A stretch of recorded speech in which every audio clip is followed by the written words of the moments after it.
again, crochet friends. I hope you are all doing well. So I wanted to hop on here after my vacation and show you that I've made good progress on my Squircle pillow and that I talked about in my last video. And so I have joined the second side here of all 16 of the Squircles together with a single crochet, how I showed you last time.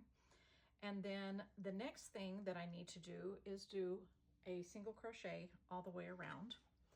And so I'm just gonna kind of start that a little bit and show you, how I do that. I have not woven in the ends yet, but I could hide those tails as I'm doing the single crochet if I wanted to.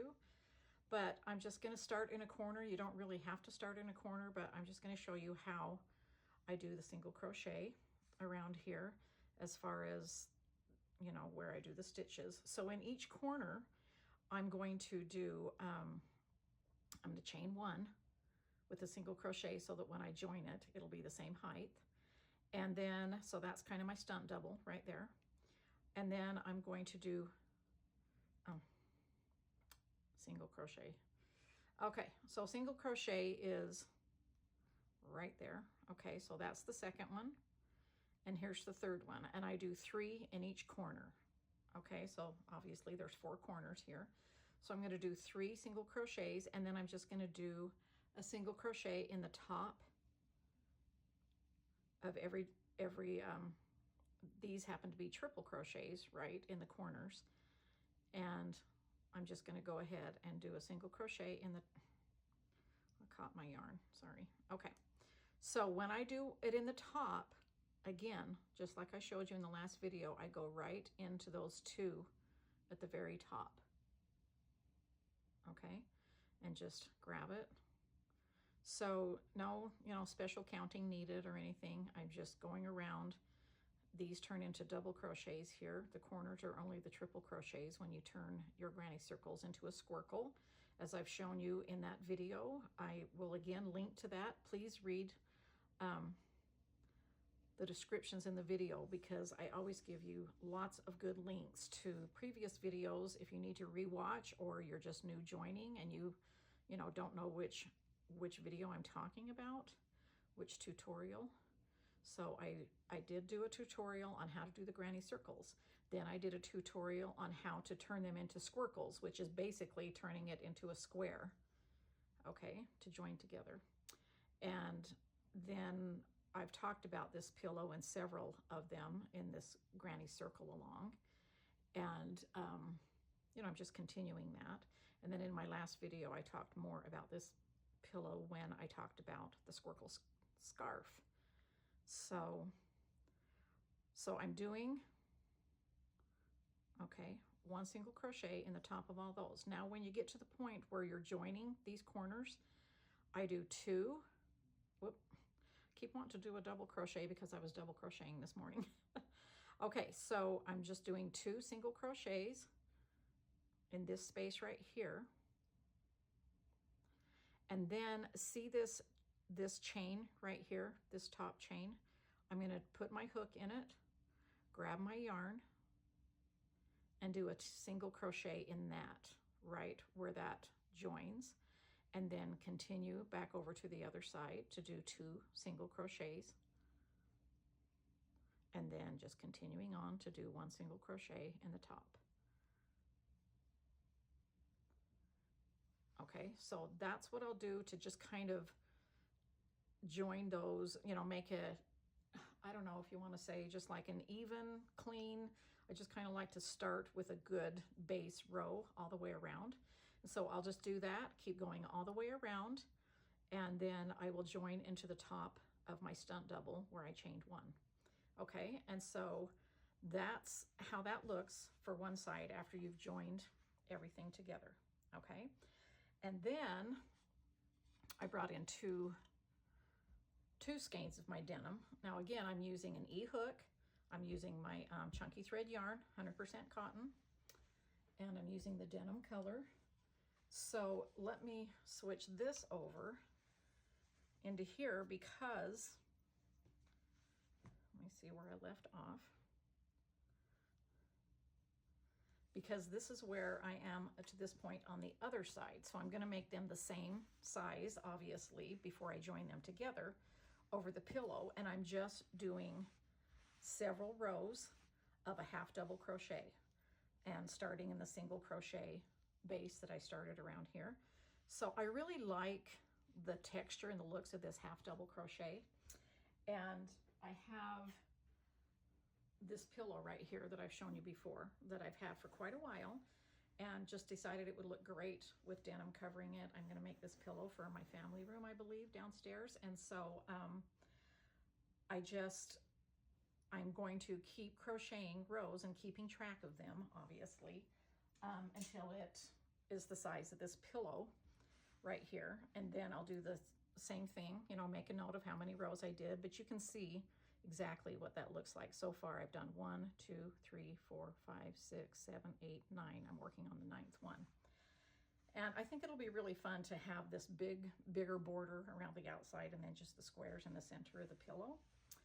And I could have made more space in between the two by doing another granny square row by making, you know, the squares bigger, but I kind of wanted to do this one different than I did this one, which I'll talk about here at the end after I show you how to do the half double crochets. This is my pillow, my Squircle pillow that I did with time. And just to kind of give you a glance of what that looks like, I did do, so I made the Squircle with 1 row of granny, and then I just did another regular row of granny squares around it to make that bigger so they're spaced farther apart. But I wanted, you know, this one to be a little closer together. I'll talk about the time pillow in just a minute, but let me show you how to do a half double crochet. You could do single crochets if you wanted to all the way around. It's a nice tighter little border. It would just take you longer because you do more rows. Or you could do a double crochet, which would be a taller stitch and you would need to do less rows. But I really like the looks of the half double crochet and how tall that is, kind of the texture around that. And so what I do is I just started anywhere after I did my single crochet row. You can start anywhere, and I'm just doing a half double crochet in the top of every single crochet, okay, when I started. And so a half double crochet is you wrap around first, just like you do at the double crochet. You go in, you come back, and instead of doing, so let me just show you a double crochet first, undo that so you can see, okay, so double crochet is how you do that, right? And so see how you can see how that's a little bit, it's like a half stitch taller. And so what you do with a half double crochet, I can't remember if I've ever shown you this stitch before, so I'm kind of going into detail. So you wrap around, go in, grab your yarn, and instead of just going through 2, you go ahead and go through all 3, and you're finished with that stitch. Okay, so that's a half double crochet. So it's kind of a step in between the single crochet and a double crochet, and I really like the height and the texture of that. I use this stitch a lot when I'm doing washcloths or dishcloths with my chunky thread yarn. And so I'm just going to do a few of these half double crochets so that you can see. And again, when I'm going into the top, I'm going into both chains here, both of those. When I say both chains, really both threads, not really a chain, but it looks like a chain to me. It looks like a loop. And when I get to the corner, just want to make sure, when I get to the corner, which is this next stitch right here, I'm doing 3 in 1 stitch. So I'm going to go right back into that, and that's going to make a nice little rounded corner. If you wanted yours more squared when the pillow's done, you could do 5 in there and it would give you a square, but you know, more of a square. But I like the rounded when I'm doing the pillows. And so I just continue going around and doing that half double crochet, and it's the same stitch, and I'm just going to keep going around. When I started, which is right here, I chained 2 because of the hat. Instead of just chaining 1, I chained 2, and so when I get to this row to join here, you can kind of see this line of what it looks like when I'm joining is I just join into the top of that, okay, the second chain, and it's the same height, and I just keep going around and around and around until I'm finished. Now I'll keep track of that. You know, I have like my little sticky notes, and I just like put a little check mark on how many rows I've done. If it's hard for me to keep track, just so that I know, so that I can do this other side the exact same size. And so in my next video, I will show you how I join the two together. Once I get them the same size, I'm going to show you how I join the two together. And then let me bring this time pillow back in, and then I'm going to show you how to do this little border after I join them together. And I'll just go ahead and join them with another half double crochet and do this little either popcorn, pom-pom stitch, whatever you want to call it, to do this cute little corner border. Now let's talk about this pillow for a minute. So this is my time one that I have showed you before, but let's go kind of more into detail about it. So this one, I already told you that I did 2 granny square rows, okay? And because I'm making a squircle, these corners need to be triple crochets, but when you're doing the second round of a granny square, you just do it regular. They're just all double crochets, you know, with the chains on the corners, just like the same amount, just like in my video that I've shown you in my granny square along. So it's the same thing, it's just a second round, you know, or another round, I should say. And then when I joined these two together, I used my color Time, and I wanted the ridge of the single crochet. So this is what I'm talking about when I say ridge. See how it forms a ridge there, which I like the texture of that. Sometimes you can have the ridge on the underside or the upper side. In this denim, I have it on the upper side. But so I put the right sides together on these so that the ridge with the time joining is underneath, and that's what it looks like. It's smoother. I did this specifically just to kind of have a two-sided pillow, but I wanted to be able to show you the difference on so that you could kind of have that choice on what you wanted to do. And so it looks like that, smooth, okay? And then I did all of my rows in a half double crochet here again. And of course I didn't need to do as many rows on this one because I started out with larger squares. Okay, so I'll show you in my book. I can't remember exactly what these measure, but in my little yarn calendar planner book, I'll show you that, how I keep track of my projects. And hopefully you're enjoying those pages, and I'll talk about that in a minute. But let me finish talking about that. This first, I kind of lose track of what I'm talking about and go off on other things that I want to explain to you. And so on the other side of this pillow, which is what I mean by two-sided, which I've shown you this before, but I used a different contrasting color, which this is Lagoon of my chunky thread, and I did the ridge on the top. So you can see what that looks like, okay? It's the exact, I'm doing the exact same thing, except for I'm doing the wrong sides together of my squircles so that the ridge shows on the top, and it's just a contrasting color. It's still a single crochet. And then my single crochet that I do around the outside that I just showed you on the denim one, I did in Lagoon as well. Okay, so it looks like that. And then I went ahead and did, after I did all of these in Time, the half double crochets, then I used Lagoon for that. Okay, and so that's what that pillow looks like. And so, you know, you think, I always keep track of what I'm doing with my crochet projects. Number one, because I know I have to show you how, and I have to remember like how many skeins it takes, you know, things like that. But just sometimes I'll look at it and say, I want to make one exactly like that, and I can't remember how I did it. You think you're going to remember, but you don't. So I always keep track of my projects with crocheting, just like I do with my quilting and my cross stitch and everything. So here's one of my beekeeper binders. This holds my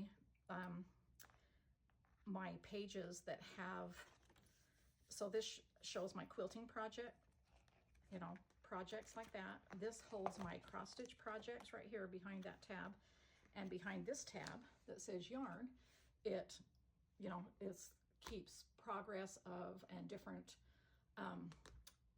different little projects that I've done with my punch needle, my yarn, just anything that has to do with yarn, okay? And so that's what that looks like. And so I've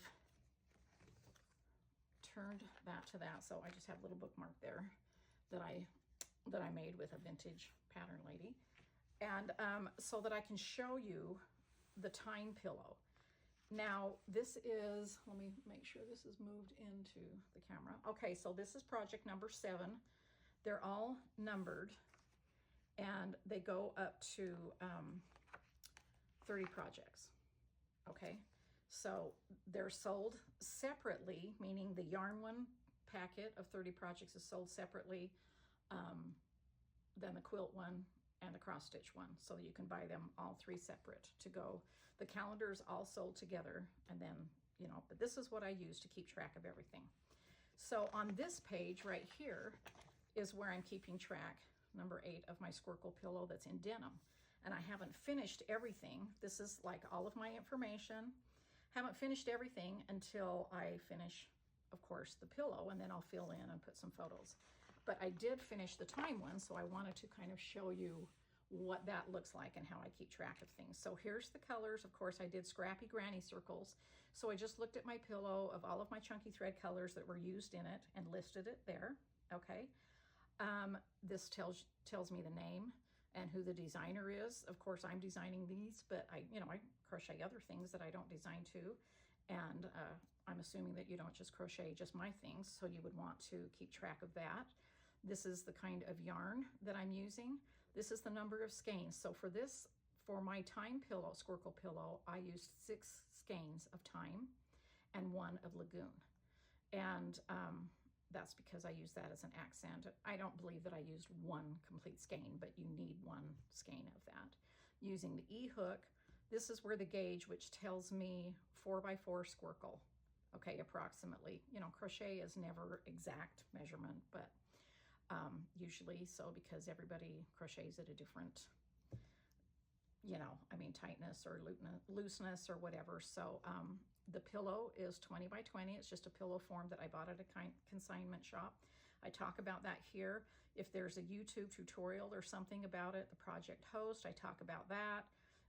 Specifically, there's room to write down what tutorial it is and what channel, so that you can go to it again if you need to. The hashtags that are used, searching hashtags on YouTube is very helpful, as well as on Instagram, same hashtags.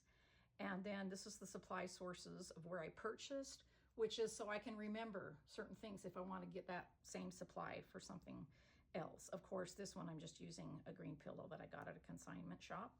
I have my progress tracker here. So when I was making my 32 granny circles, I put a check, you know, until I had 32, so that I knew that I needed 16 for each side. This just tells me like what I'm doing. I did the 2 rounds on the Squircles, just like I talked about, using time chunky thread. So that's my information, what I'm doing. And then I come over here and talk about, this is room for like step by step, you know, notes of what I did. And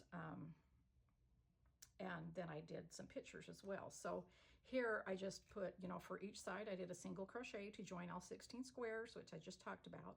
Then I did a row of single crochet all the way around. One side I used time, the other side I used lagoon. I did 3 single crochets in each corner and a single crochet in the top of each stitch, including the join stitch, which I talked about, the 2, and then, you know, and then I did 5 rows of half double crochet all the way around. So that's all it took for that pillow to be the pillow size that I needed, was 5 rows. And then I did that on the same, you know, for the other side. Then I talked about, I did 1 row of lagoon half double crochet to join the sides together, and then I did the stitch, and this talks about there. Now for pictures, I could have just put 1 picture in here and just use my washi tape to tape it in. But it was just as easy for me to take several pictures. I rounded the corners so they wouldn't get, you know, with the corner rounder punch, so they wouldn't get kind of like dog-eared. And I like the looks of it. I just stapled the pictures together. I use a printer that's 4x6. There's very many printers out there that you know, you can get on Amazon or whatever just to print off photos right from your phone. So I just took these right at my phone. And so I just kind of made a little booklet showing the pictures so that I could see my progress. And this might be helpful to you, or it might not be. You might just want to have one. This is what the pillow form looked like, you know, when I started. You may just want to have one picture or whatever, but this is what it looks like before I did the pom-pom trim. So you might not have to, you know, might not want to do that. You can see what that looks like. And this is the one side with the lagoon joining, the one side without the pom-pom trim with the time joining. So there's plenty of room to do that. Again, I just put washi tape to hold that down, and I've got a little booklet that tells me what I can do. And you know, the options and things like that I can see. Okay, I'm going to do this the same, but maybe a little bit different. So I'm going to see step by step to just kind of help me to, I'm a visual person, and I like to see, you know, my options and possibilities and what I did in the past. And so then I'll just do the same thing here, and then I'll add some pictures here. And so that's how I use my yarn pages. It's the exact same way I use my quilting pages and my cross stitch pages. I just write all the information down. It's so nice to be able to go back, you know, to it and just be able to have that reference and have record of what I have done. And so that's the calendar. That's the progress right here on both sides. I'm ahead on this side, of course, and then I'll finish up this side. And then in my next video, I will show you, you know, how I join them together and then how I do that little border stitch. So I hope you enjoyed today's tutorial. Thank you so much for joining me. Please give me a like, because that really helps me to bring you content, because YouTube likes it when you like and comment on the channel, because it helps the algorithm, and so it's shared to many more people, and it just continues growing my channel, which I really appreciate. And it was so nice visiting with you today, and I will chat with you later.